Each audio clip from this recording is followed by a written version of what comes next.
You're listening to the Psychedelic Couch.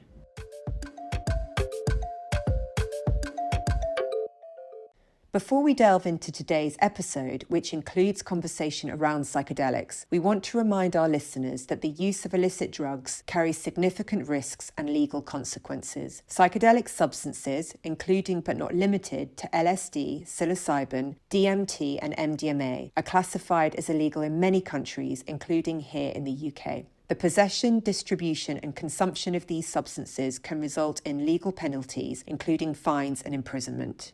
Furthermore, the use of psychedelics can have profound effects on one's mental and physical health. While some individuals report positive experiences, such as expanded consciousness and therapeutic benefits, others may experience negative effects, such as anxiety, paranoia, and psychosis. These substances can also interact unpredictably with medications and exacerbate underlying mental health conditions. They are also not suitable for anyone under the age of 25. It's essential to approach the topic of psychedelics with caution and responsibility. The views and experiences shared in this podcast are for informational purposes only and should not be interpreted as encouragement or advocacy for the use of illegal substances. If you or someone you know is struggling with substance abuse, we encourage you to seek support from qualified healthcare professionals or local addiction support services. With that said, let's proceed with today's episode, keeping in mind the importance of informed discussion and harm reduction. So good morning or good afternoon, Valentina. Welcome and thank you so much for joining me today. I thought I'd start by introducing you. So Valentina Leo is a passionate and extremely well-regarded Italian-born Tantra teacher based in Cape Town. At the core of Valentina's philosophy lies a profound reverence for truth and the marvels of embodied experience. She sees the human body not merely as a vessel, but as a sacred gateway to deeper understanding and connection. Her teachings extend beyond the realm of intimate relationships, touching upon every aspect of daily existence. In essence, Valentina encapsulates traditional tantric wisdom for modern living and loving. Welcome. Yoo-hoo. Thank you. Thank you for this beautiful introduction. I love it. You described me well. Good. So I'm glad I got you. I thought we could start just by talking about what Tantra is. It feels like it's one of those things that people often have misconceptions of. So I'd love you just to tell us a little bit about Tantra. Yes, and I mean, this is the $1,000,000 question. Because when I start to talk about it, it's never a little bit because it's so big and expensive. But in essence, Tantrism is a philosophy. My teacher used to call it a philosophy of freedom. It's a philosophy that supports the revelation of the true human nature. And I mean, and this alone are a mouthful, you know, we could unpack one word by each word. And so I see it as a marvelous map to understand my relationship with life, with reality, and with my own way to be in the world. And so, you know, I think the confusion that we have around Tantrism in our current time, it's because this marvelous teacher called Osho realized that the Western world is really wounded in the realm of eroticism and sexuality. It's a big crack because all our religious tradition have made a clear separation between spirit and body. And so everything that belongs to the body, it's sinful and belongs to the devil. And we should dismiss it and overcome it. And then everything that belongs to the soul is what we're supposed to aspire to. And so they created this tremendous crack in the body of us human. You know, we have the head and the sex. And here about the level of our diaphragm, where we're supposed to merge the bottom with the top, we are all pretty much cut in half. And so a lot of our psychosis and our problem come from this disconnection.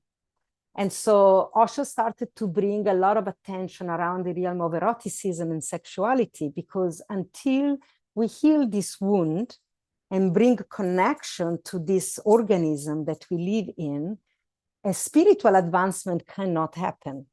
And we can have theory about philosophy, about this amazing expanded philosophy, and the theory remain in the level of the mind, and they never integrate with the body.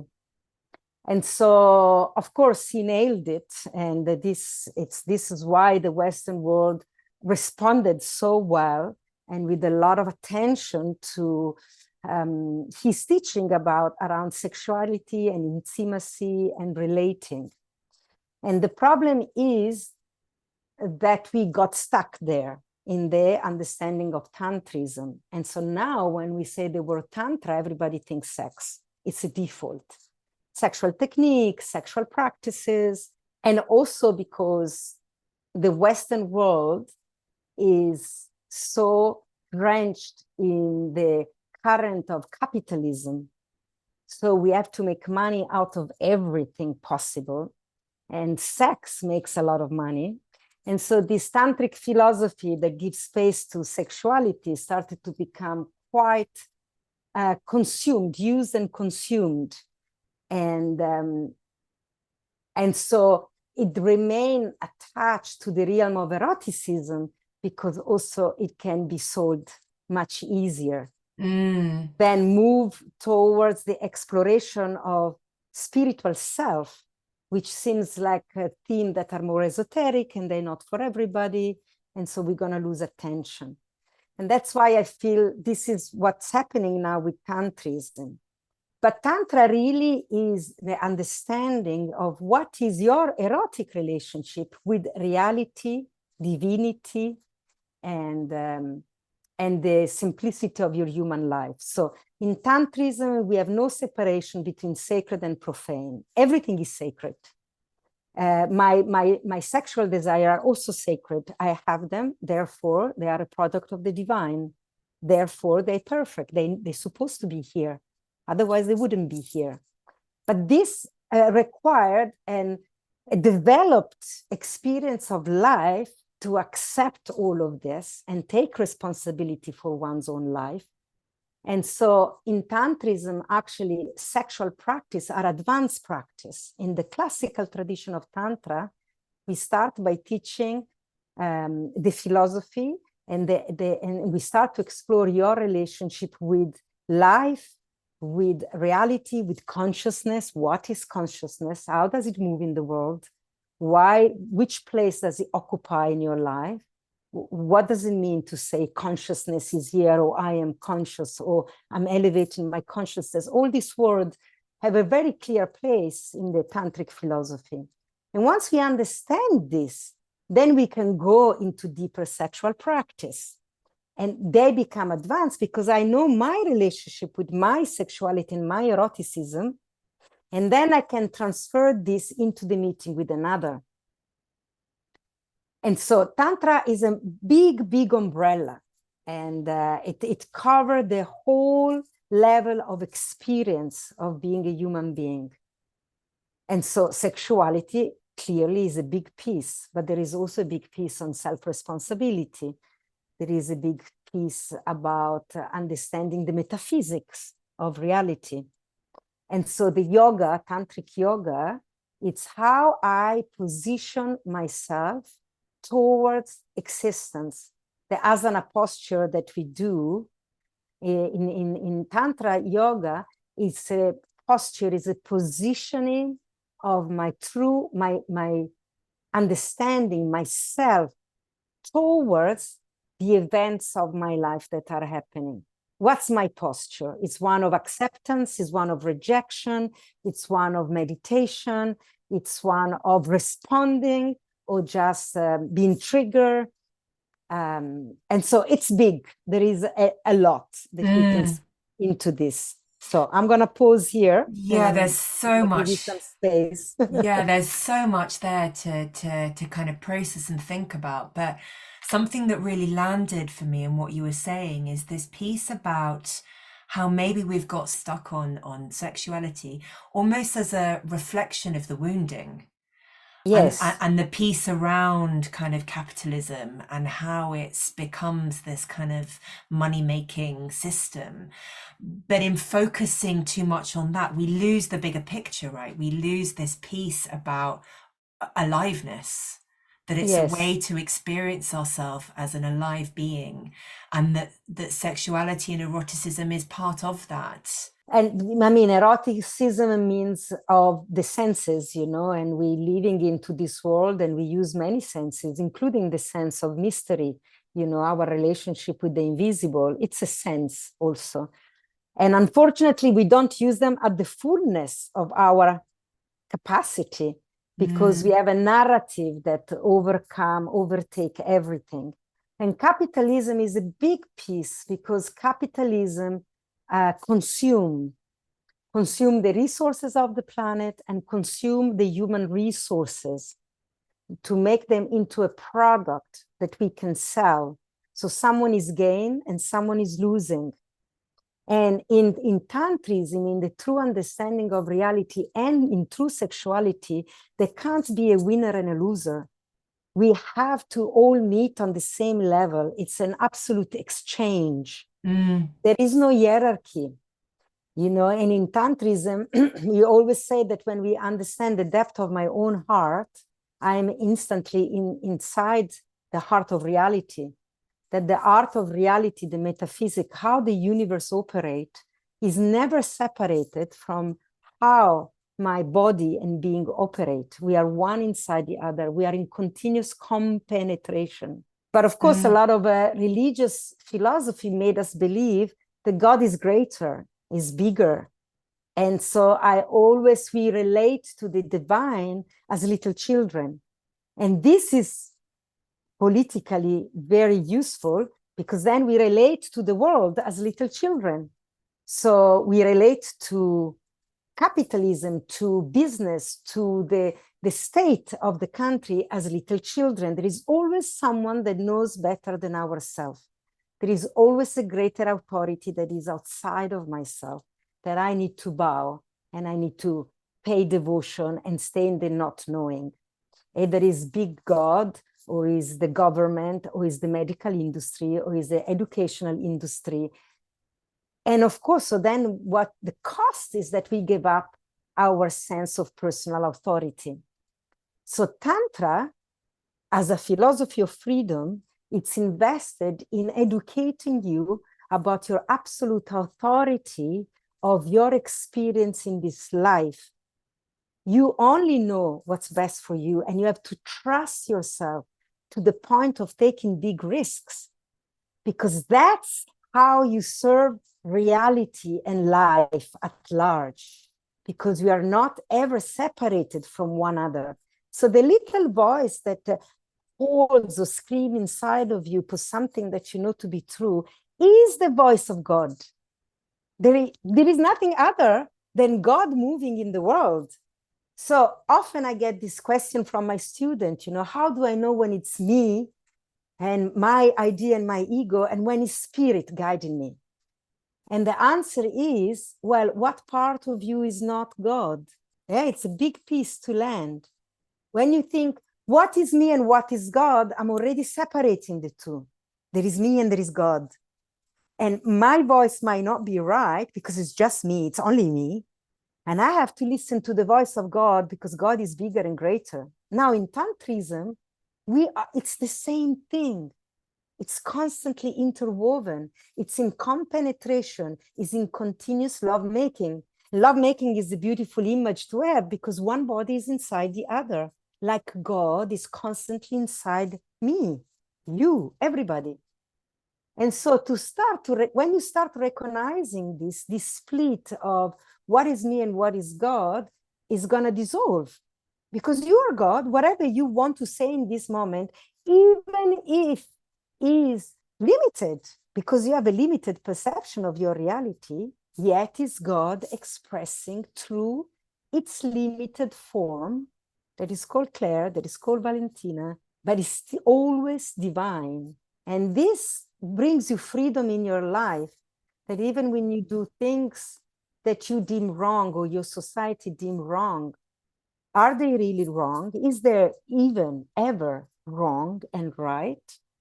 If that was your intuitive response to something, isn't that also God moving through you? So this liberates every human being extremely, but of course call for a big sense of responsibility. Then you have to take responsibility of your action, that they might not be wrong, but they might create suffering. So you have to own this. You can't blame anybody. So that takes enormous responsibility in your life. And so freedom and responsibility, they're very close with each other. And so that's why Tantra is not for everybody. It's for people that have done also enough exploration on themselves that they take on this tremendous responsibility. It's a big thing to ask. And so, and some people are not yet there, and it's okay, they're not lesser. They also God, having an experience of their inability to take responsibility for their experience. That too is divine. You know, nothing is lesser than divine. Everything is God. Going back a little bit, when you were talking about capitalism, I started thinking about the divine feminine and patriarchy. Tell us a little bit about that. Well, this is a very interesting conversation that I'm having a lot in this time, because we are in this time of opening to the feminine. You know, the last 20 years, we've all been moving towards this way of the feminine. And actually, the reality of what I'm seeing happening around us, a lot of what we believe is the way of the feminine, is still intrinsically drenched in the way of the patriarchy. How patriarchy sees feminism. But through feminism, it's turning our reality upside down completely. And so one thing, the first thing, because you mentioned capitalism, it cannot exist, because the feminism work as an organic network with everything as equal. So if I'm selling a product and I'm gonna find the perfect slogan that is gonna make you buy my product, it doesn't matter if I sell you the teaching of the feminine and the ultimate peace on spirituality. I'm still taking advantage of you to benefit me. And we are all doing this in some extent. And I'm not judging anybody, and probably I'm doing it as well. But I think it's important to unmask it, because it hides so insidiously into pieces, you know? And so I see this wave of spiritual marketing, you know, and this is incongruence. You can't market spirituality because it's a given, it's part of our lived experience. And yet, look at us, we are still marketing it. So it means the feminine way is so scary, because the idea to let go of everything I consider mine, to turning into ours, it means I will have, my ego has a lot of giving up to do. And this is undoing of patriarchy. And it's gonna take another 50 years if we are lucky, you know, but we're gonna get there, I'm positive. It takes a lot of undoing, because these are the foundation of our understanding of being a human on the planet. And it's not just me and you got it from our parent and our schooling. And, you know, hundreds years before us, it's been here for hundreds and hundreds of years. And so the patriarchy differentiates. The feminine include everything. You know, and if you see it from the different way men and women operate in the world, you know, a man put the seed in the body of woman and then can go and do other things. When a woman has the seed in the body, she's bound to the making of this child. She's undifferentiated to the creation that she's making. It's one body. That's the feminine way. And oftentimes when I look at how this appears in the world, is that the true feminine wisdom doesn't have an ego. She, and I speak about she with a capital S, like the force of the feminine, she doesn't need personal recognition. She's aiming for results. And this means that if she, the force of life, see that this mountain needs to move because we need shade in this garden that produce a lot of food for the community, she's going to find way to slowly move the mountain without everybody even notice. She's not going to make it into a big thing, into a revolution where there are names and faces and program and manifestos, because that again enter the psychology of patriarchy where it becomes intellectualized.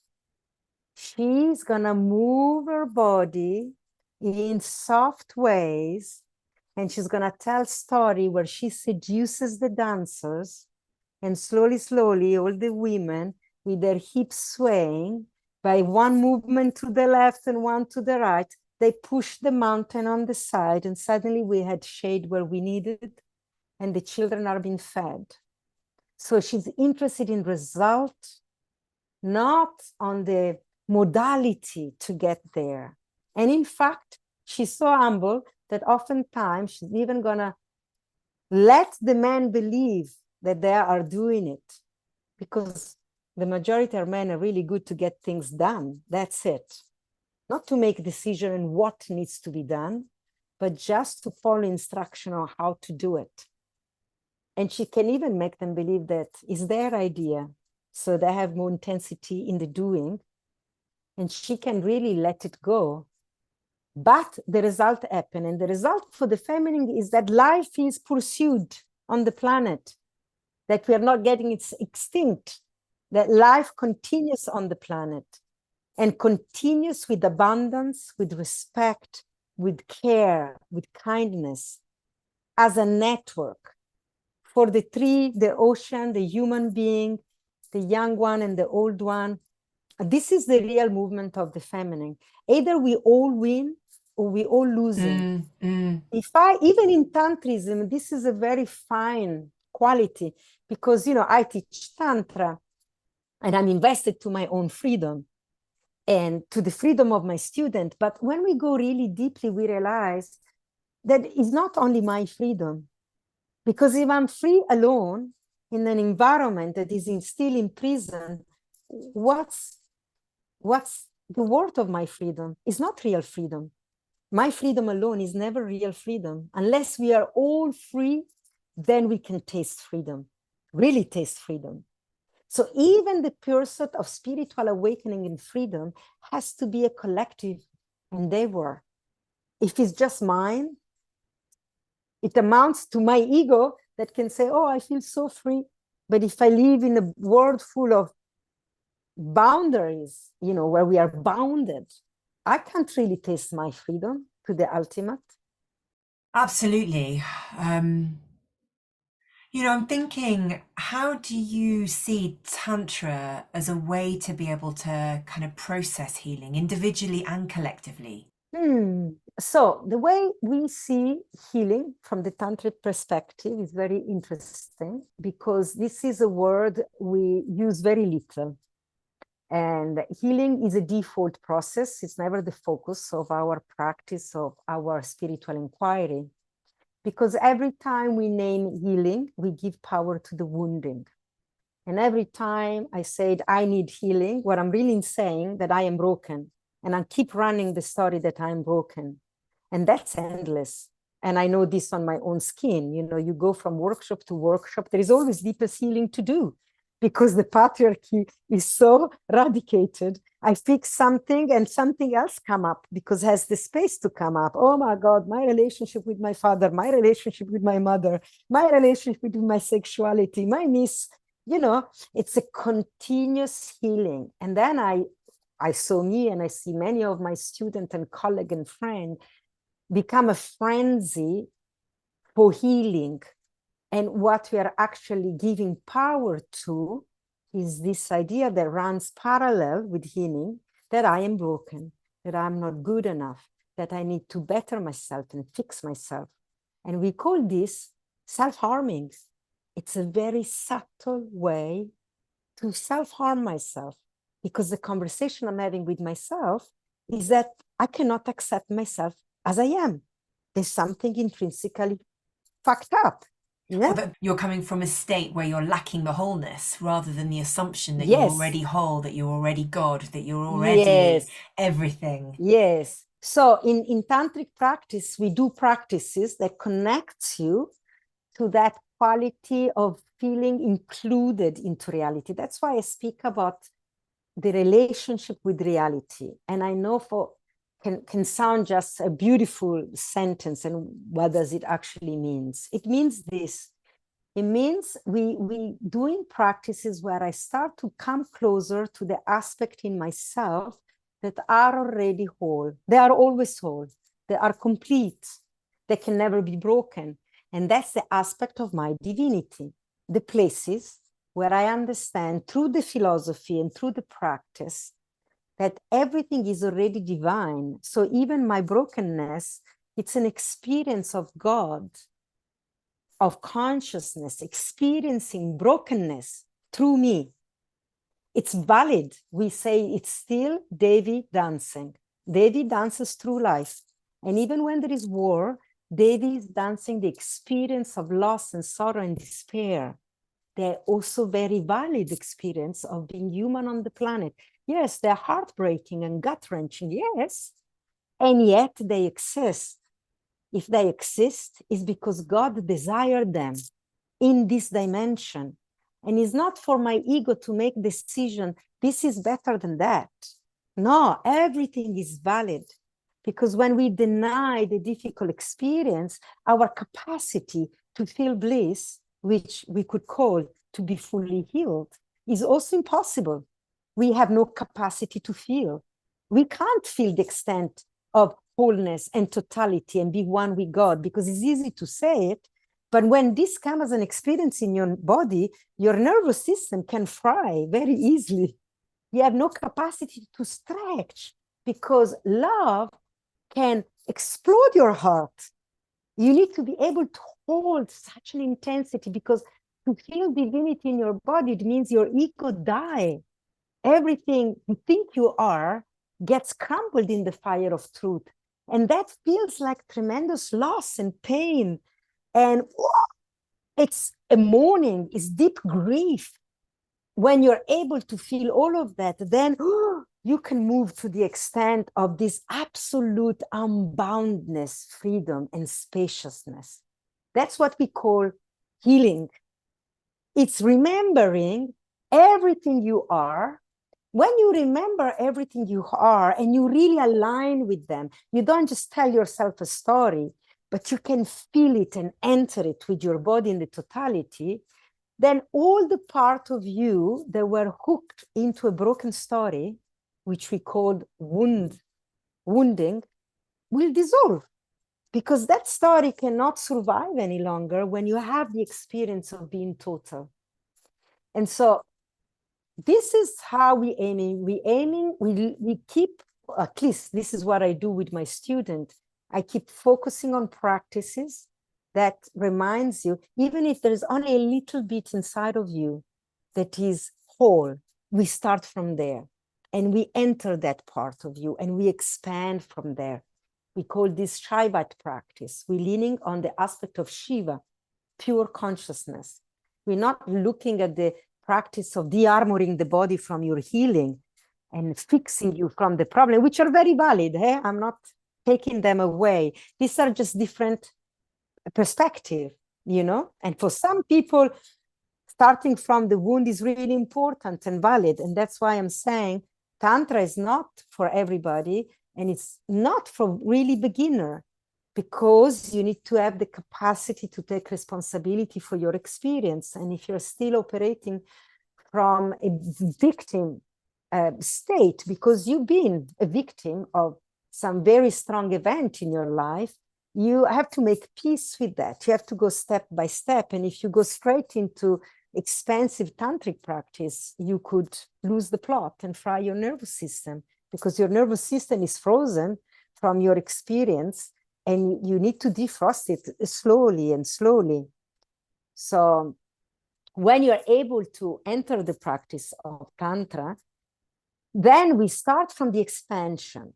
And we, because in anybody, so the philosophy and the science tell us that every single cell in our body is intrinsically empty, right? There is more space. So in every contraction, there is space, even within the contraction, even within the freeze response of trauma. Inside that freeze, if we know how to look for it, we will find space. And then we learn to relax into this spaciousness and allow this spaciousness to take over your embodiment. And so we resource, that becomes our resource. And slowly, slowly, this spaciousness defrosts the freezing of the wound. And of course, when the wound defrosts, it's gonna rise. And we are gonna have to be able to take responsibility and say, wow, what an opportunity I've got right now to really re-look at this experience that I lived. But now I'm resourcing from my awareness that everything is divine, that God is right here with me. There is nothing wrong, nothing went wrong when thing happened. And I can take this wounded part of me by the hand and have a softening dance together. As the adult, I take the little child within me, like I lean in the capacity of life in its totality to support my journey into completion, let's say more than my healing journey. When you defrost anything that is frozen, that gets liquid again, the scent will come up. For example, frozen things don't have an odor, and you defrost them and they acquire a smell. So if you froze into the wound and then the wound defrosts, that scent is the narrative, the story, the toxicity that you put away for later and you freeze into it. Because when those events maybe happened to you, you didn't have capacity to really allow your body to feel them. So in Tantrism, all our practice are really aimed to develop capacity to feel, capacity in the nervous system to feel without judgment, wrong, right, just to feel. So when we defrost, a lot of feeling will emerge. And now it's really good that you can have a teacher that can guide you in how to relax in everything that now is emerging, not to be afraid of it, but to embrace it, because nothing can kill you. Feelings can't kill you, although you thought they could. Maybe when you were very young and you didn't have capacity to feel, and you froze those wounds into your body. Now that you're an adult, and what's important about Tantrism, you have a philosophy that backs you up. The philosophy is a manual, manuals that were written 5,000 years ago. They weren't written yesterday or today, but this amazing human being that developed a technique. And many human beings develop technique and they are valid.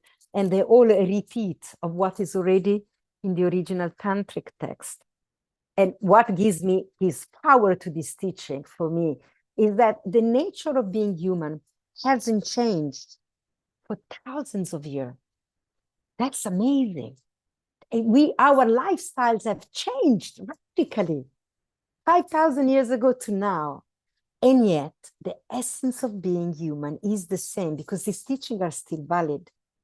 And so this gives me and my experience, and also what I see in the experience of my student, it gives you a great container to educate your intellect and your mind from when bigger experience start to surface, when you defrost.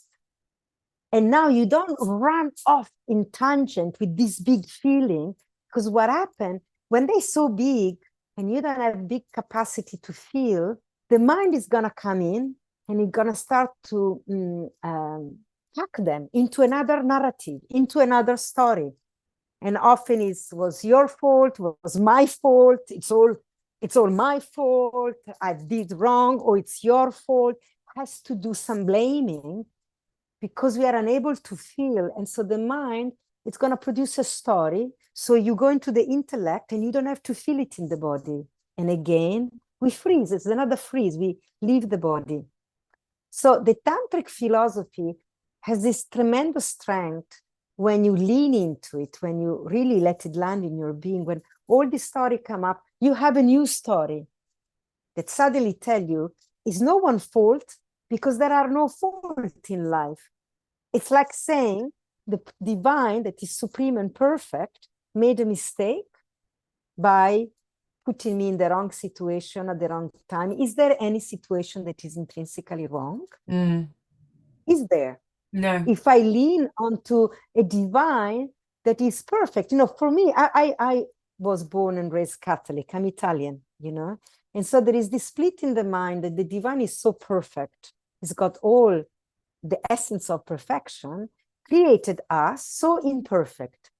Why would it do this? Why something so perfect would waste its talent in creating imperfection?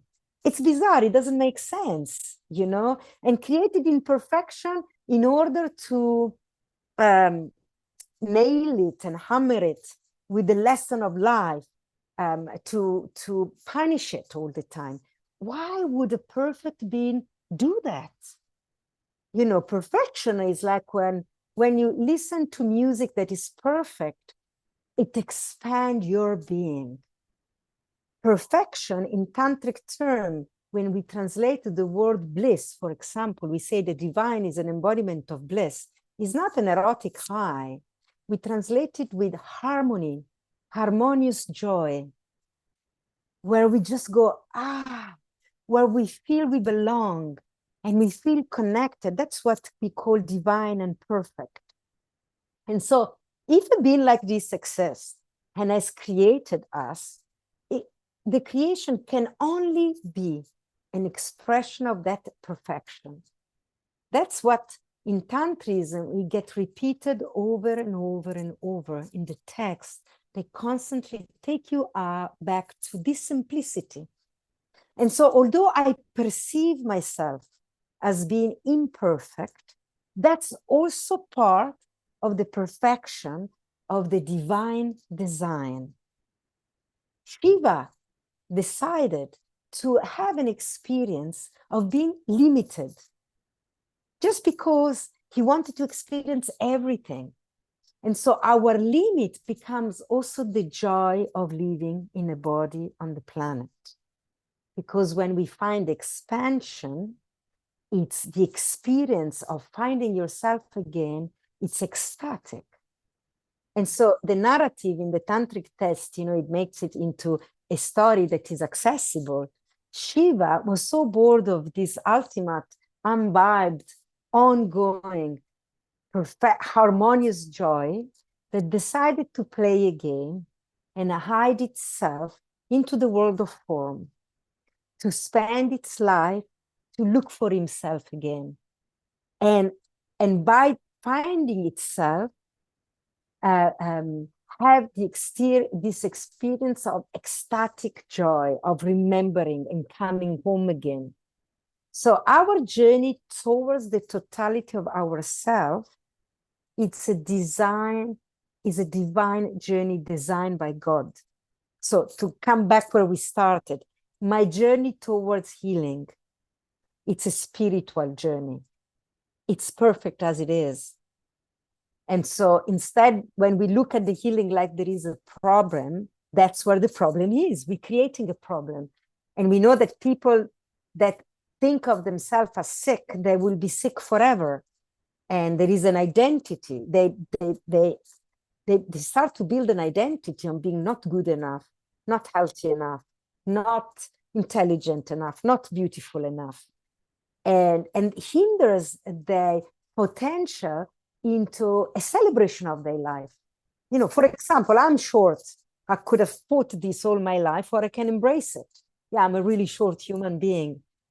And I know that Shiva is having an experience how it is to be so small. And when I meet tall people, I ask them question, wow, how it is to be so tall? Our experience of life is completely different. Completely. And yet there can be a curiosity and a fascination, instead of wanting to make every experience the same, you know? So we're all looking for healing because we all want to be like that one that we project perfection onto. There's an assumption that we're broken because we buy into the narrative that we have of our experience, rather than accepting the divinity as it is in our most beautiful form, that we are the expression of God. And even more, instead of just accepting it, because this is also a passive way, accept that you are divine. Tell this to someone depressed. It means nothing. You know, it's like, what the fuck you're talking about? But to develop curiosity for your experience in this planet, in this moment now. Just that. And don't travel to the future and don't travel to the past. Be here now, you know, Ram Dass. This is the essence. My friend even say, no, be now here. Because if you are here, your mind can still travel everywhere. But if you are in the now, you can only be here. So be now. You're always here in the now. This is what Tantra speaks about. It doesn't even tell you it was better 5,000 years ago. This, you know, a regression. I see it was better before the tradition. Be right here, right now, with all you've got. All the tools you have right now are enough for you to meet this moment with curiosity and wonderment. This is key to understand Tantrism, because then you don't have to fix anything and you don't have to measure yourself against anybody. Because that's what the problem, you know, we constantly measure ourselves against someone that we perceive to be bigger and better and more than us. And then it's always a race towards, and you were not here. Or the other way around, that we put ourselves above. So there's this constant reference, yes. right? That I am better than you, I am more important than you, or you are better than me, you are bigger than me. It's this constant, and love can't exist when there's the one up and one down. Yes, it's power over and power under, overpowering. That's capitalism, right? Overpowering, taking advantage of some situation so that I can be bigger and better and richer. And then what do you do there? You're still stuck in one side of the polarity. You're polarized and you're missing the integration of the totality, that when we can be together. And so every experience is a teacher. And we say even more, every experience is a celebration. And I mean, this is a big piece, because when you're depressed, it's really hard to celebrate, because we think that we're celebrating, we have to be dancing happy joy with a big smile. No, we can celebrate deep grief and go deeply into the grief and shut everybody out with awareness and say, I am grieving now, and ask for our circle of support, our true friend, to hold space for us. Make sure we have food and make sure we come back, and they can say, okay, we give you 3 days. After 3 days, we're coming in. We don't want to lose you into grief, but go into it, explore it. Enter the agony of being alive in a human body, and then come out and bring us the gifts. Share with us what you discover. I just hearing you say that, I've had goosebumps all over me. You know, Yeah, me too. I work with my body, you know, in my work with clients, and that was so profound. You know, that beauty and that experience of going deep within the most pain that we can experience. Yeah, because we are all afraid. You know, I'm also touched when I say this thing, because I also live in the world, and we are afraid to go into grief, and we are afraid when our friends do that. And we want to cheer everybody up. This is the society we live in. Oh, you're sad. Come, let's go out for drink. Let me help you not to think about your pain. And I feel a true friend would say, all right, I'm coming to your house and I'm going to help you to think about it deeply. And we could have a drink together. Sometimes spirit help to go into the grief. And let's go into grief together. And maybe it's 2 or 3 of us. Don't need many. 2 friends, and I can witness you while you're going into the grief, so that your grief will serve everybody that it's here, you know. And this is so important for our society. That's why Tantra comes in there, because we celebrate grief. We celebrate loss and longing, you know, and there is this idea that Tantra is on the high celebration of happy sexuality where everybody has to be polyamorous and we have to just love everybody. That's a distorted perception of Tantra, actually, which is being manipulated by the commercialization of it, because we all want to go into the high. And if I sell you a workshop where I tell you we're going to cry for a whole week, no one will want to come, because we all believe that if I cry for a week, I'll be doomed and finished. And I want to be happy. And the problem that when we avoid the grief, grief will always going to catch us by our balls, like you say, or by our throats. Is not letting us go. It's like the core wound. You need to find your core wound and take it to the party over and over and over to befriend it. It's never going to leave you. Grief is never going to leave humanity. Grief is part of being human. So if we can start celebrating our fear to be abandoned, we can celebrate our jealousy. Like me, go into it and name it and lean on some friend and say, my God, I am so scared of loving too much. I am so scared of losing my beloved, of losing my identity, and be really honest about it. That's when we start seeing that everything conspires for your spiritual awakening. Reality, it's a benevolent force and is here to support your spiritual awakening. And all these things we think are happening to us, all these events, they are happening for us. They're not happening to us. They're happening for us, for us to meet more of ourselves. That's spiritual awakening. You know, this is the vision of, this is the tantric vision. You know, I know I'm taking you into a deep end, and maybe some listener can think, oh my God, this is so big. What does it look like in real life, you know? But it looks like this, in making small community and stop being afraid to name our true feeling. And for me, this is, you know, we have a lot of spiritual teachers in the world with tons of followers, millions, and then explode the scandal.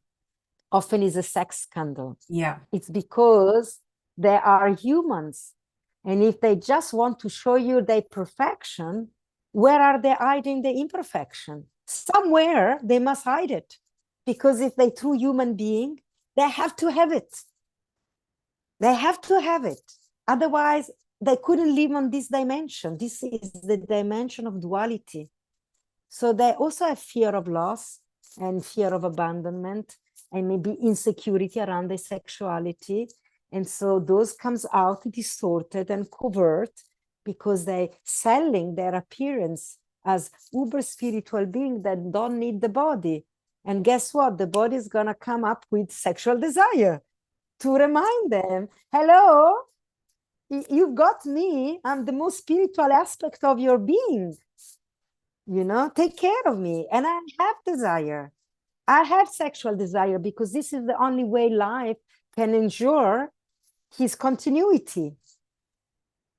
You know, sexuality is the most important aspect of reality on this planet. Otherwise, we will be extinct and we can't even sit here and have this amazing philosophical conversation. Yeah, tell me more about how sexuality fits into this, because you've described so beautifully this sort of process that we go on as individuals, and I can so see that the sexual practice is an advanced piece to this, because there's so much work or so much happening that one needs to do on an individual basis before we move into that space. Almost feels that it could be dangerous to move into that space when you're not ready. I don't know. Tell us about that. Yeah, it's dangerous to move in any realm when you're not ready. You know, it's good you do some preparation. Look, we can speak about this. It's such a big topic and it's so exciting and inspiring. And I'm so glad that there is more and more of this conversation happening around sexuality. Right now, in this moment, I feel I'm going to bring what we've been talking about, that is grief and dying. You know, sex and death are really close to each other. And this is a taboo also. It's something that is not much spoken about it. So I'm going to take advantage of this platform you're offering me today to also bring this conversation that great sex equal to great dying, you know, because sexuality is a portal to what is of the realm of beyond the body. And by paradox, we need the body to get there. So we need to physical body to do a physical activity that has to do with sexual stimulation, stimulation of erogenous zone, touch, smell, kiss, body moving against each other is very physical. Pleasure, it's a very physical thing.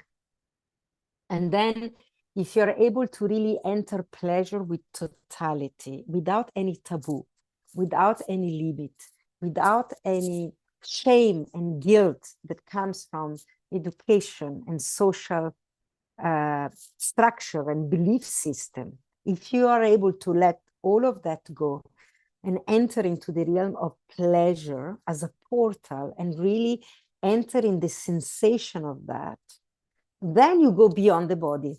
Is the most beautiful paradox. You need your humanity to go to the place of divinity. Without the body, you cannot.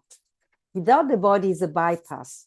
And this, when I make the example of the true spiritual teacher, they sit there and they look, they're always like this. And we all believe that to find realization, we need to deny the body. This is another way to deny the body, to keep it still. And keep going into the emptiness of the mind. And then the shadow of eroticism come out another way. Is because, according to the tantric tradition, you cannot find divine by bypassing the body. You have to enter the body. And when you enter the body, you're going to go through stages of everything that is of the body. Grief, loss, dynamic mommy and daddy, you become a little child. And so often in lovemaking, tears are coming, anger can arise. If we are relaxed enough and we are with a partner that is not afraid to meet the untamed, wild sexuality, wild means not domesticated, you know, so you can ululate and gyrate and sing and stand and cry, because all of this really arises in the body that becomes free. And that is absolutely erotic. That is absolutely of the realm of sexuality. That is an amazing turn on when we make love in truth. And our insecurity will come up. I make love the majority of the time. I have sex because when sex, you know, enter my heart, you know, the true movement of sex, they start in the genitals. But the genital are instrument of the heart. Sex always is of the heart. The heart that needs, in this reality, needs to develop a capacity to feel everything.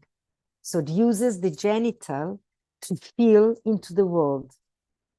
Pleasure, if you can withstand a lot of pleasure, it will develop a capacity to feel. And so man has a penis that is like a finger or an arm that stretch out into the world. So masculinity is to bring their love, what they care deeply about, into the world, their mission in the world, because their sex is visible, it can be seen, and they penetrate reality with their dream, their desire, their love, when it's pure. And it's really valid. These are great leaders and great warriors, and we need them. And even if you anatomically, you look at the tip of the penis, there is a heart, the gland, it's in the shape of a heart. It's like this, right? On top. And so this is what I love of Tantra, that takes everything. Life gives us so many symbols. The mystery are only mystery because we can't see, but everything is already revealed. If we have eyes to see, and if we see with the eyes of the innocent child, the eyes of the heart, everything is already there. And for women, the yoni open, and she opened to the depth of the heart. When a woman is penetrated, penetration doesn't end at the end of the vagina. It ends at the heart. Mm. So we know how to contain the enormity of feeling and emotion of being human, beholding the capacity of compassion and inclusion. Everything is inside of us, inside the body of woman. Yeah, how the capacity, the women have to feel everything. The shadow that when we don't channel it, we feel too much and we become crazy and hysterical and we don't know how to contain it. It's too much. So sex has this tremendous ability to teach us how to contain it. You know, when we say men should fuck their brain out, and we say it in street jargon, but it's really important mantra. Every woman should get their brain fucked up. You know, fuck my brain out, meaning fuck my tendency to think about my feeling. Yeah. And enter my body, enter me, penetrate my matter. So we like to be taken, to be felt, to be tasted. You know, that rough sex is really tantric, you know.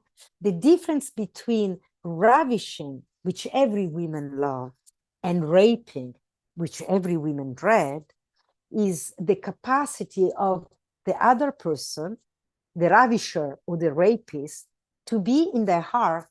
If the man is deeply in his heart, he will ravish a woman for her pleasure and for his pleasure. If a man is disconnected from the heart, deeply wounded, deeply abused, this cut in half by event of his life and tradition and philosophy also, he will have the capacity to rape a woman because he can't feel anything in his heart. His penis is not connected to his heart, so he can do a lot of damage. But the man that has his penis connected to the heart cannot do damage. It's intrinsically impossible because every human heart is ultimately connected to the heart of reality. So reality would never hinder its own expansion. In a sense, already how sexual tantric practice can bring back connection, healing, or sense of totality is when we meet them like this. So of course, there are advanced practices because for a man to stay connected to his heart while he's feeling a lot of pleasure requires some sort of training, some degree of training, not so much as we believe, but some awareness, even just listening to this conversation. You know, when often I have conversations with men, I don't teach them any practice. I just tell them, connect your penis to your heart, especially when you have sex. That's all you have to do. Breathe and constantly ask yourself, is my penis connected to my loving, to my heart, compassion? Then you can trust that everything you do, it's in perfect alignment with what needs to happen. And sorry to interrupt. I was just thinking, someone I was having a conversation with recently, it was a man, about, we were talking about kind of breathing from the genitals to the heart, that kind of breath, and they were experiencing, I just don't know what you mean. I don't know how to do that. Exactly. So, you know, on the most basic level, how does one do that? How does one feel? Well, you imagine it. It's true. Many people don't know what are we talking about. I know, I'm aware of this. There's a lot of the thing I'm saying, people say, how the fuck do you do that? I mean, it sounds lovely. And so that's why Tantrism rely with story. Imagine it. Use your imagination like a child imagination. And imagine that your genitals are inside your heart. And your heart is inside your genital. And so we work with visualization. Your eyes are closed and you breathe deeply. I often tell women to imagine their mouths that breathe it's inside the heart. And then it's inside the yoni.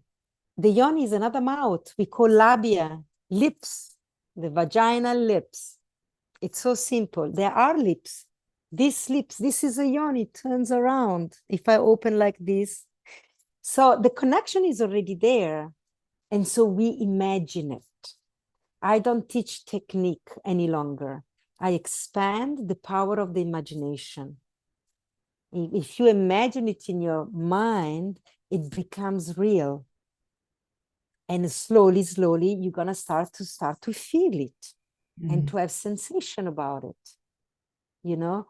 But it's never like the right technique. We're all waiting for technique. And then in the moment when everything is connected, there's going to be a revelation. No, it's you knowing that they are connected, not doubting it. That's your starting point. And then you're having an experience of having sex. And every moment you're thinking, am I connected? Am I breathing with my mouth only? Oh, let me breathe with my heart. Let me breathe with my yoni. I've got a penis inside my yoni. Am I sucking it? Am I caressing it with my yoni? I'm just laying back and let this event happen. Or am I participating with curiosity and wonderment? And it doesn't mean I don't know how to do it with my muscle. It doesn't matter, but it's an idea. If you start thinking, okay, my yoni is capable of hugging a penis, of sucking it in. We say milking the penis because we have the muscle of the yoni that are designed to suck in. And every woman naturally knows this because it's our body. And naturally the yoni does this, sucks in. So if a woman starts to even just imagine it, I have a picture in their mind. It will begin happening. And so I just remember that I wanted to connect this piece with grief, because there is a lot of grief also in honest sex. Because when two hearts connect, everything that was stored in the heart that we put away for later is going to be felt now. When we are penetrated at the level of the heart, for a man and for the woman, tears will come because we are opening the heart, and tears lubricate the heart. Like we have genital fluid, lubricate the genital. You know, we have pre-cums in men, we have lubrication in the vagina. The lubrication for the heart is tears, are the emotional tears. And my invitation is for everybody, if you feel just a hint of grief in lovemaking, go right in it. Don't avoid it because you think you should have a great time. That is having a great time. You are having a fantastic time. You're opening your heart. And when you let that grief, that anger to be, if you are with a partner, you can make agreement before lovemaking and say, hey, I would like to feel everything and to experience everything. Even if it looks weird, even if it looks like tears or shouting or sounding in a weird way, will you support me? Will you make this agreement to stay in the space together? Because oftentimes, particularly women are really afraid to scare the man because we can go so fucking wild. We start to feel and it goes in the head, and we pull in the hair because the energy, it's moving, it's in the throat, and we want to, say things and make sound. Women sing during orgasm. We generally are afraid that this guy is going to think, oh my God, she's a loony. And what am I doing here? So you can make agreement before. Will you stay with me? I'm not going mad. I'm just feeling everything. And for men, it's also true in the opposite, that they can become extremely tender. I've been with men that in the depth of penetration start sobbing because they also are touching. The moment their penis goes so deep inside of me and it touches my heart, the awareness of their own heart start happening. And when my heart open, their own heart open. And they're going to have tears and they're going to think, oh my God, I'm a man. I'm not supposed to cry. Generally, never mind now having sex, this woman, she's going to lose respect for me. I've lost her now. She's not going to be turned on by me ever again. And that's absolutely not true. In my inquiry with many women, when men are really honest and they start crying in lovemaking, oh my God, we get turned on, because women are turned on by truth. Truth belongs to the realm of the heart. And so this is tantric sexuality. And now you understand it's advanced, because many people are really uncomfortable to be honest and to be deeply intimate. And to go to those depths. To go to those depths. Because that's really intimate now, That's true intimacy. We reveal each other in the places of deeper feeling. And so if we allow ourselves to be there, grief is a tremendous portal for heightened pleasure. I think that true sexuality can only move through grief, because grief is the eroticism of the heart. And ultimately, for a soul to be alive in the body, there is deep grief of letting go of the totality. Yeah, when we are one with God in that realm where we are everything, in order to come here, God, the divine, sacrifice its ability, and I'm not saying he, I say it, because I don't want it to be gender oriented, but God sacrificed its ability to be everything in order to be limited. There is some grief there, but it's sweet grief, the beautiful grief. Because when I'm in the body, I can make love. I'm learning what it feels like to long for love, to love until my heart aches. Only in a body you can have this experience. This is amazing. This is unique. So, but grief goes alongside with expanded loving. And so grief is the portal for heightened space of spiritual awakening and ecstatic eroticism. We need to accept that. Grief is at the core of the most beautiful music that we love. In Sanskrit, there is one word, rasa, R-A-S-A, rasa. And rasa is associated to the arts, music, dance, poetry, architecture, all because only the arts, or often in the realm of the arts, you see something, a painting that gets you somewhere, and there is a brief moment where you can sense or feel or have an experience of rasa. And rasa means that you suddenly realize you are more than this one looking at the painting, that you are more, that there is something stronger and bigger, and it's got a quality of ecstatic, is ecstasy, and a slight grief too. You have these dry tears. You are crying with no tears, but that crying that is an expansion of the heart.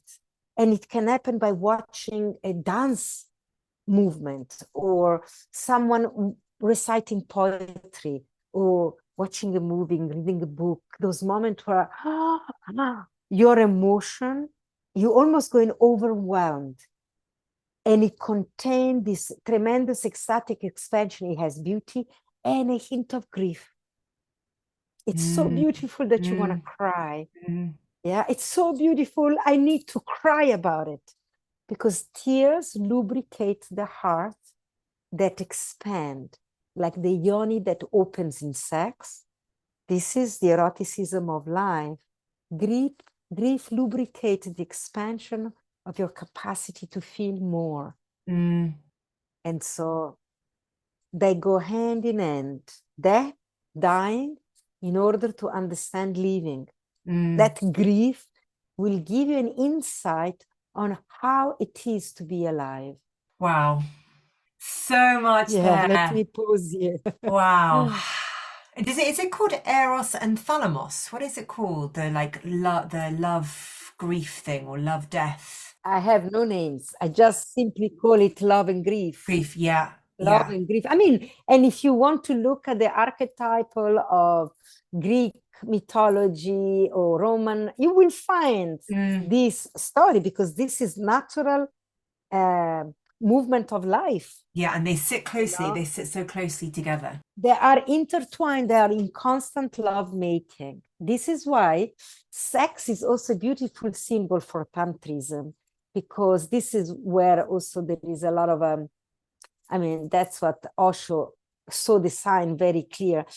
All the majority of the tantric texts that you can recognize as tantric is a conversation happening between Shiva and Shakti while they are intertwined in lovemaking.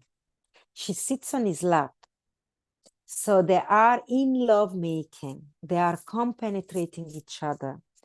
And on a first level of understanding, the most earthly realm is the masculine principle, Shiva, the man, talking to his beloved, the Shakti, while she asks him question about reality. And she says to him, can you explain reality to me in a way that my body can understand it?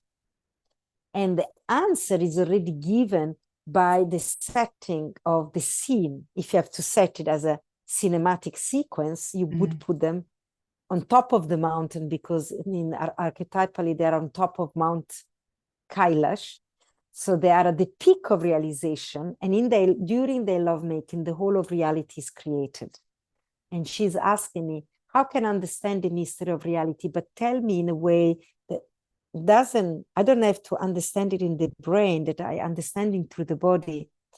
And his answer then is the whole book that starts telling you the philosophy. But every book is concentrated in the first sutra. And the first sutra is where all the answers are. If you are advanced, you can read it and stop at the first sutra. If you are a beginner, which means you have to undo all your foundation, then read the whole book over and over. But if your foundation are undo and you have clear seeing, they are making love. The answer is already there. How can God teach me about the reality of life? It's by lovemaking. It's by using the body and entering the mystery of the body. And everybody on the planet does this thing. It's not like, go hiking on the top of the mountain, that some people do, some don't. Sex, we all have. So this is accessible to everybody, as it should be. The mystery is intrinsic in the experience of being human, and it was put in such a simple form that is your sexual desire, and everybody make love. And the books are telling you, it's right there. Yeah. There. You all know it. So enter your body when you make love and feel it with your open heart, with the curiosity, with an inquiry to God. Like she asked the question while she's making love. She represents humanity. So the whole humanity, while you're having sex, ask the question to God. How do I know you? How do I understand you? I ask the question while you make love. This is what the book is hinting. And it's the manual. It's a suggestion. Take it or leave it. But it's already there at the beginning. If listeners were keen to know more, what would you suggest for people that were just starting out on this journey or wanting to explore more? Well, it seems lame, but I would say start on Google.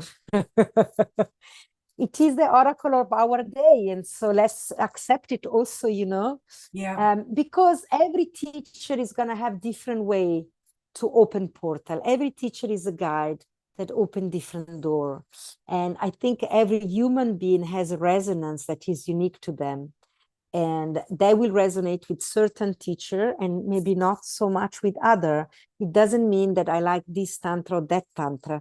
Is every teacher look at aspect. It's like a lens in which to look. So I'm looking at the lens of fascinating wonderment, curiosity, and openness, celebrating. It's this lens. If you have curiosity, you can be curious about your depression. Curiosity will open up space. You can be curious about the reason why someone died, your daughter committed suicide. You can go into absolute devastation, or you can start to develop a curiosity about this experience. What does it do to me? What does it do to the other? Then you start to bring an inquiry, a living inquiry into your life. We call it celebration, but it's an inquiry.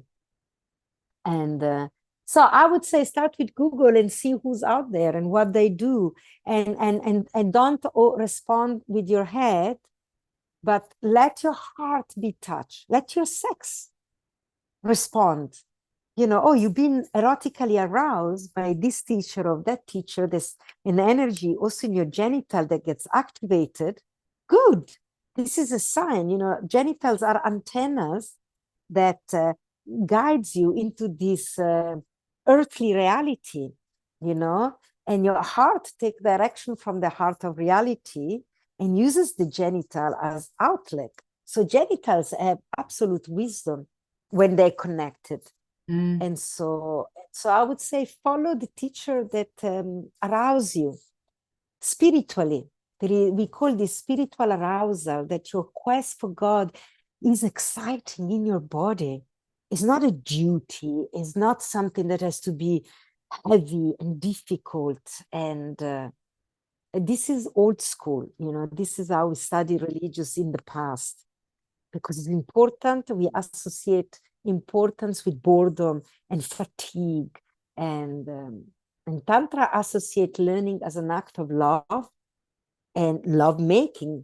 You know, the teaching needs to enter your body. So if you're open and excited, whatever a teacher is telling you, it's landing, you're available. But if you're like this, you know, it's just enter here. So my suggestion that you follow a teacher that really ignites a fire in your being, that makes you go, yes, you know, and then go. And those teacher will take you to other teacher, you know, and then how you start. And then you'll find, you start to refining your search, you know, you start to defining, okay, I want to go deeper into this aspect or that aspect.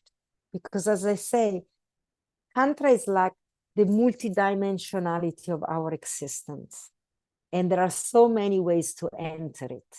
You know, I started by practicing classical Indian dance. So I met Tantra through dance, which is one of the temple arts, you know. And so I realized musician, you know, there is a lot of tantric philosophy that is imbibed in the structure of classical Indian music, you know. It's very tantric. And so some people would maybe have a tantric journey through their music, if they are musician, or through their painting, or through their dancing, you know, and it's all valid.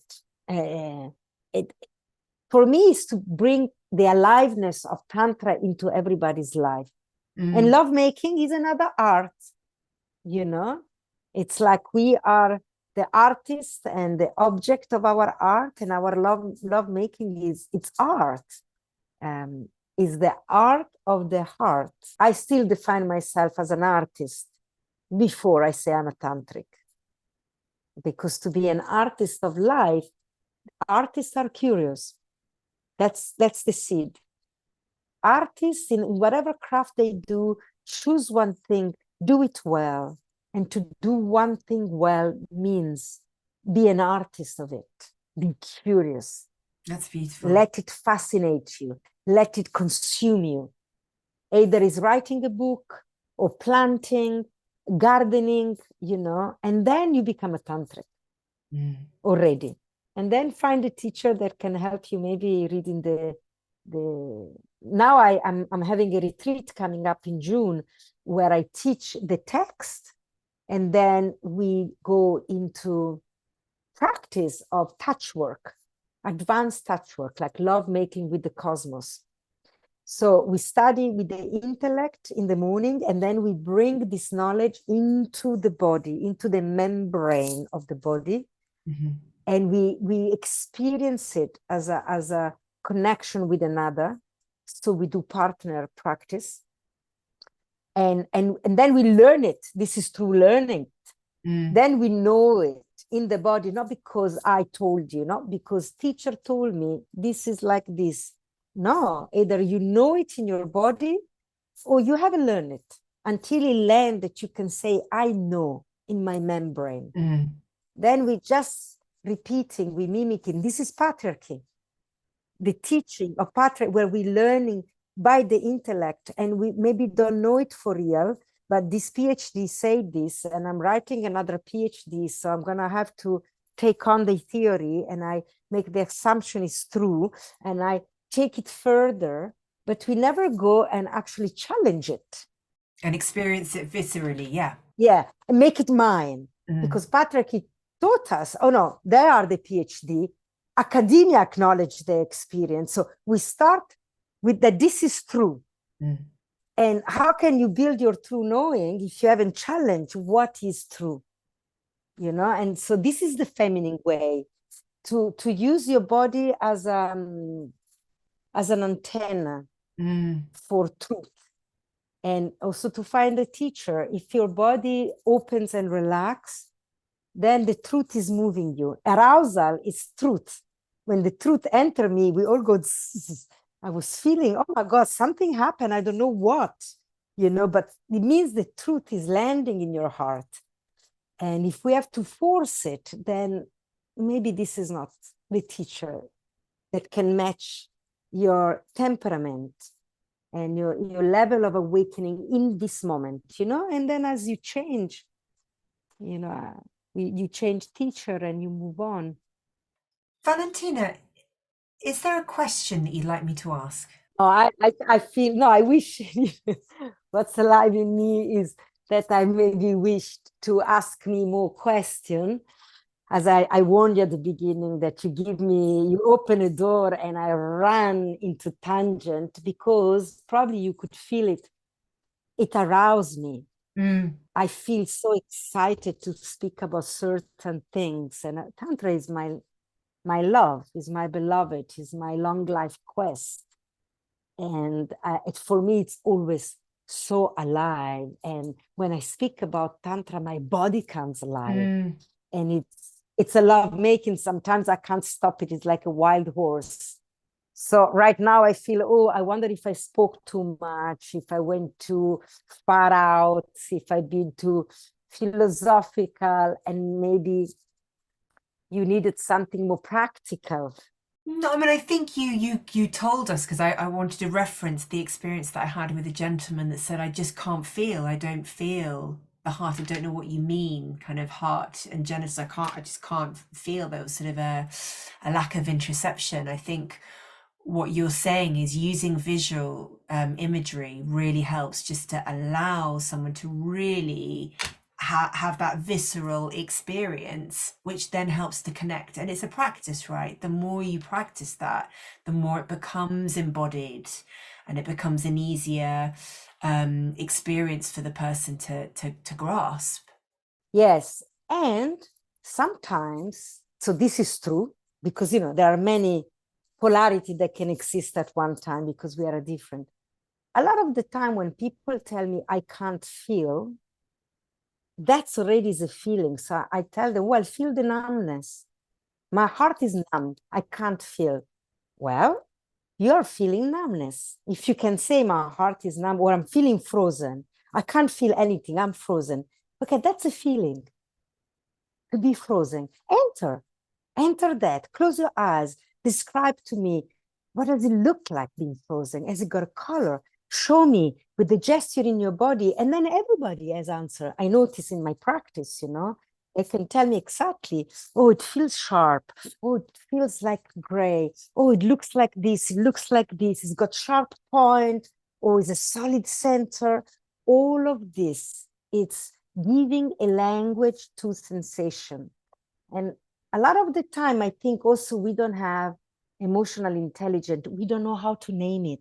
we don't know how to name it, and it also takes the person out of that deficit that there's something wrong with me. You know, why can't I do Yes, it? I'm broken. So it's back to this yes, piece, yes, yes, back full yes. circle to the healing. Actually, there's nothing to heal. What you're experiencing is something called numbness. Or what word do you want to Yes, put to that? It's an experience of something. Tell me more about that, rather than it's yes, broken, it doesn't work.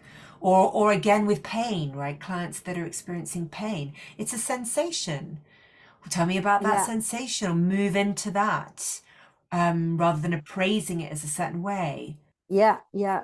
Because that becomes the identity. I'm broken. And again, I can't feel anything. I know it. I've been diagnosed. I've got this diagnosis, and this is how it is. Let's be curious about it. Again, that's where a curiosity and wonderment, fascinating. My school is called the Tantra School of Fascinating Wonderment. Some people say, oh, my boyfriend left me, I'm heartbroken. Oh, fascinating. And how is it moving for you?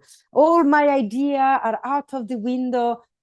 Fascinating. I thought I was so advanced that I could manage all of it, and now I'm broken. I'm melting like ice cream in the sun. Fascinating. And I would say, okay, let's carry on. What flavor ice cream? Is it on the pavement? Give me the picture. And I close my eyes. Give me this picture, like art. This is Mm. art. Mm. And so again, you invite this person that thinks to be broken into the artistry of their humanity. Yeah, tell me about your numbness. Talk to me about it. And sometimes I tell them, talk to me in a poetic way. Like, if it was a landscape, would it be winter, summer? Or, oh no, it's a summer storm. Summer storm. So we all have a feeling, is it got thunder, but it's sweaty. And now they go for themselves, because everybody have experience of living life. Everybody experience winter and summer. Everybody experience wet and dry and sharp and soft. Everybody experience color. So I tell them, I use poetry. This is also Tantrism. Use a lot of poetry, because the poetry open the heart. We become children. So the adult would say, oh no, I've been diagnosed. I can't feel anything. I know this. Okay, tell me your numbness using like a season and a landscape. Now we enter the wonderment of being alive. Oh, what time of the day? It's the dawn, or it's definitely midday. Then it's hot, it's intense. Okay, it's midday. Where are you? What color? And I am so surprised by what people bring to me. So here I am, the very developed, advanced tantric teacher. This is what people project on me. And I am with the beginning that knows nothing of Tantra, and they tell me I'm broken, I can't feel. And I just have this key to crack the places, and I go back at the beginning, where I know they have everything they need. They have all their own resources, which is resource from life. She is benevolent, and she's with you. And what they bring me, I fall in love over and over again with the power of the human nature and how life teach me. And I crack in tears, because I can access my heart so immediate, and I just cry with them by the beauty of what they share with me, and by the fact that they know so much about the human experience. They just don't give it value. They don't give it power. Because again, as we mentioned earlier, we give authority away all the time. That's what patriarchy, how they hold us down, that we must give authority. Everybody else is no, and I know nothing, and I am broken. And when you start to say, no, sorry, I don't buy into that story. I don't buy in that story. That's already what I do with my nervous system. So let's enter actually your human experience. Let's see what's get revealed here. And then I always see there is an immense wisdom, really rich wisdom that everybody carries. And we resource from that. And now I didn't heal them. I'm not a healer. Tantra is not a healer, but as a human being, just gave me the key called curiosity. And and remembrance. fascination And and remembrance. remembrance. And I opened that door, and then they did everything by themselves. And that's self-sustainable. They would walk away with a resource that is theirs. Because if I am the tantric healer, they put it all on me, and I'm the one that I'm gonna put a hand on your forehead, and I'm gonna make you. I can do this. You know how these things work, because they believe that it's gonna work. If they are giving me the power to do this, I don't think I have superpower, but I know that what you believe goes. And if they believe, and I make them believe, I reinforce they believe that I'm gonna touch you now, and all the energy in your body is gonna move, and you're gonna feel your kundalini. Chances are it's gonna happen. But I'm not doing it. Still, they are doing it to themselves, you know. But I egoically could take it on to me, you know. But then the point is that they have to keep coming back to me to have that experience. They think I gave it to them, and it's not sustainable. But in capitalism, I would want to support that, because that gives me a lot of power, and it gives me all the money. So I think really I'm really against any business, you know. It's like I don't sustain my business, because I try to empower my student as much as they can, as quick as they can, so they don't come back to me. Yeah. Yeah. So I'm not resourcing from financially from them, and sometimes I think, oh God, if I only could do that a little bit more, could also help me with my financial structure, but I just can't, because it's not fascinating for me. There is no wonderment. It's dry for me, you know, and I'm running on an old story that I want to break away from. So when you give them the experience, they have resources, and they go back into the world as empowered being, and they remember their own authority, and hopefully they can apply it. And sometimes they still come back to me because they need to eradicate it in their body. You know, they need to have more experience, you know, and I just guide them towards themselves until they learn how to guide themselves. Valentina, thank you so much. I could talk to you for hours. It's been absolutely fascinating. I know, me too. Thank you very much. And just remind listeners where they can find you. I have a website called fascinatingwonderment.com.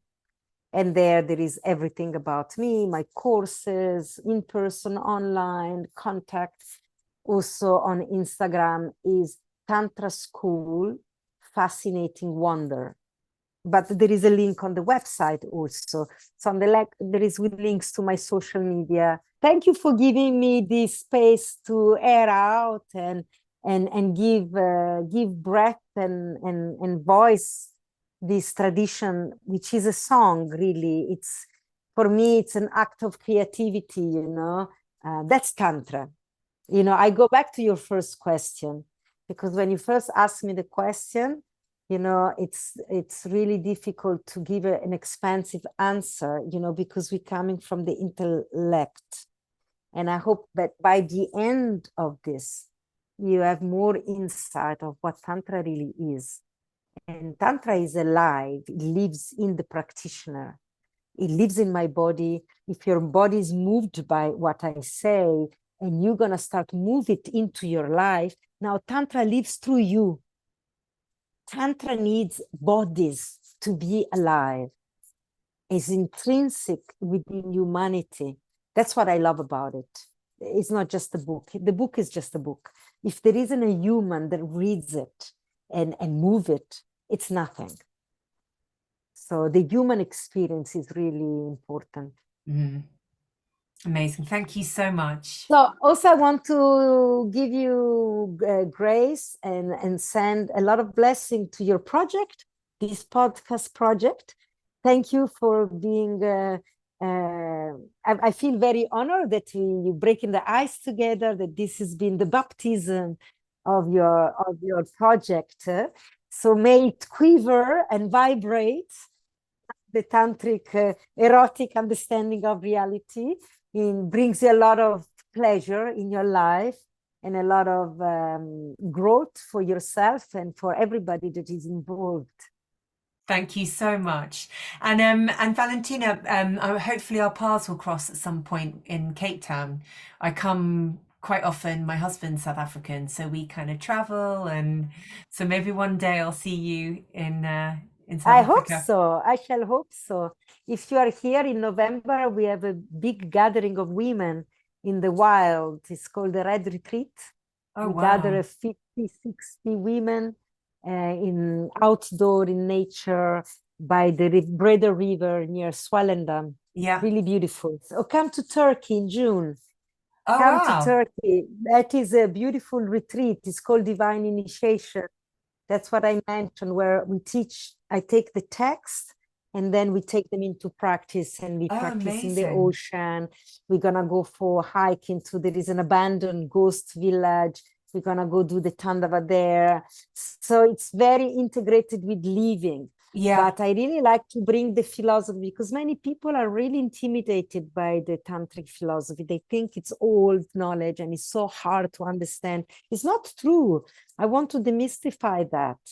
And I love it. It's like, it excites me. Reading the text is like, fuck, this is so mind expanding, you know. It's an eroticism. I'm having an erotic relationship with the text. That's also on my website. It's called Divine Initiation. So from Europe it's easier. nice in June, and Turkey in June is amazing. It's the beautiful Mediterranean Sea. Do you often do ones in Europe? Other ones? June's tricky, but will you do some next year, or? I think so too. Okay. I'm sure I will. Okay. I also, after Turkey, I'll do one group in Milano, but I Yeah. will do that in Italian. I will Yeah, teach okay. in Italian. And then there's going to be also a group in Amsterdam Okay. that is still in the pipeline. But if you sign up for my mailing list, every time I do a new event, I'll send a mailer. So you don't have to check the website all the time. I'll do that. I think there are many projects that could be very valuable and interesting for your work too, you know, to merge this, because I come from the mystical realm.